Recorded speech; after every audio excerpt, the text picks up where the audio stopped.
बुलढाणा जिल्ह्यात मोठ्या प्रमाणावर पाऊस पडत असून अनेक ओढे नद्या ओसंडून वाहत आहेत। चिखली तालुक्यात मोठ्या प्रमाणावर अतिवृष्टी झाली असून हजारो हेक्टर शेतातील पिकं पाण्याखाली आली आहेत। अनेक ठिकाणी रस्ते आणि पुलांवरून पाणी वाहत असल्याने ग्रामीण भागातील काही गावांचा संपर्क तुटला आहे। जालन्यात मुसळधार पावसामुळे अंबड आणि घनसावंगी तालुक्यातील 4 उच्च पातळी बंधाऱ्यांचे 8 दरवाजे उघडण्यात आले असून नदीपात्रात पाण्याचा विसर्ग सुरू आहे। मुसळधार पावसामुळे कुंडलिका नदीसोबतच सीना नदीलाही पूर आला आहे। परभणी जिल्ह्यातील येलदरी धरणाचे 8 दरवाजे उघडले आहेत। सध्या पूर्णा नदीपात्रात 64,000 क्युसेक पाण्याचा विसर्ग सुरू असल्याने पूर्णा नदीपात्रात पाण्यात वाढ होत आहे। नांदेड जिल्ह्यात मुसळधार पावसामुळे अनेक ठिकाणी पूरस्थिती कायम आहे।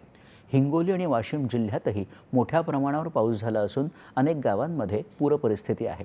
येत्या 24 तासात मुंबई, ठाणे, रायगड तसंच पुणे, सातारा, रत्नागिरी आणि कोल्हापूरच्या घाट परिसरात अतिमुसळधार पावसाचा इशारा देण्यात आला असून पालघर, सिंधुदुर्ग, जळगाव, छत्रपती संभाजीनगर, जालना, बीड, लातूर, अमरावती, चंद्रपूर आणि गडचिरोली या भागात मुसळधार पावसाचा इशारा हवामान विभागाने दिला आहे।